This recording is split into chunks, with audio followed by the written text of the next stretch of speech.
Վերջին հայոց տակավորությունը հիմնադրությունը 1198-ին եղավ, հունվար 6-ը Լևոն իշխանը դարձավ Լևոն առաջին, Լևոն մեծագործ տակավորը, բայց սա Հայաստանեն դուրս էր, Գիլիա էր, այսինքն վերջին հայոց տակավորությունը դեղի ունեցավ Հայաստանեն դուրս, Գիլիա, որը միջերգրական ձողու ափն է Գիմրոզ գորզին դիմացը։ Սա ուրեմն հիմնեց տակավորությունը, ինքը շատ մեծ տակավոր եղավ և 1219-ին մեռավ։ Հաջորդ տարին անձանոտ բանակը մտավ Վրաստան և Հայաստանը։ Շատ կարճ ժամանակ դա մողոլներն էին, վրացիներուն, հայերուն դարան, բայց չի մնացին, շարունակեցին իրենց նպատակը հարավային Ռուսաստանը տալներ։ Գազետի փոթորիկի վեսպամը եղավ և հայկական և վրացական աղբյուրները շատ չեն ծանրանալ վրան, գազետը իրենց համար այդպես չհասկացան, որ սա մնայուն բամը բիելար։ Ինչու, ուրեմն 13-րդ դարու սկիզբը Միջին Ասիա, այդ Մոնղոլիա սված երկիրի մեջ, կան իմը դարբեր ցեղեր կաբրեին, և այդ ցեղաբեդներեն մեկը Ջինջիս խան գոչված, ըստ ավանդության երազմ ունեցավ, և սպիրակ ցիավորմը իր երազի մեջ մոտեցավ և ասավ, որ ինքը աշխարհի դերը պիտի դառնա։ Ուրեմն Ջինջիս խանը տակատրվեցավ և սկսավ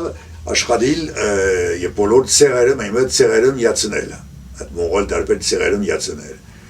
Ուրեմն որ միացուց և ուրեմն մոնղոլներու տակավոր դարձավ, խան, ինչպես գսեն, սկսավ ուրեմն արևելք, արևմուտք, հարավ, հյուսիս, ամենտեղ արշավանքներ կատարել և ուրեմն այդ երկիրները գրավելու համար։ Հետո ուրեմն առաջին անգամ 1330 թվականներուն հայտնվեցան նորեն Փոքր Ասիա, Հայաստանը Սուրյան ցուսին, այրեցին, բանձարսապելի բաներ, բայց այնտեղ կաբրեին հայ ինքնավար իշխանները, Վրաստանի տակավորության սահմաններու ներս։ Եվ այդ իշխանները կամաց հասկացան ինչպես պետք է վարվել մոնղոլներու հետ, երբեք չէ դիմադրել, որտեղ մոնղոլները շատ անձանոտ ժողովուրդ էին, մինչև այդ Փոքր Ասիա և Սուրիա և Եգիպտոսի մեջ մարդիկ պայքարեին իրենց գրոնին համար, քրիստոնյան գուզեր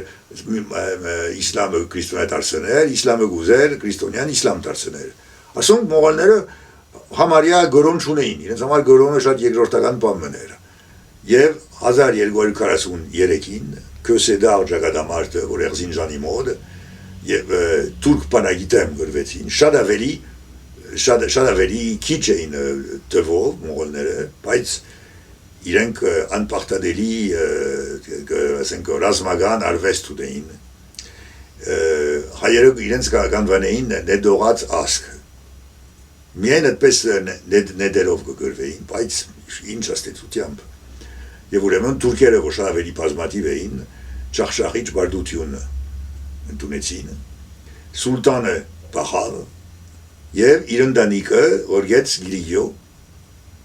հետում տակավորի մոտ։ Բայց մոնղոլները իրենեսին չէ, դու մեզի պիտի հանցնես։ Դժվար բան էր, որտև բադվո հարցալ է, չէ։ Բայց հետում հասկացավ, որ եթե չի հանցներ, արդեն տակավորության վերջը ելներ, ուրեմն հանցնեց, ասել է, որ արդեն իր կողմը որոշած էր, պիտի դառնար մոնղոլներու դաշնակից։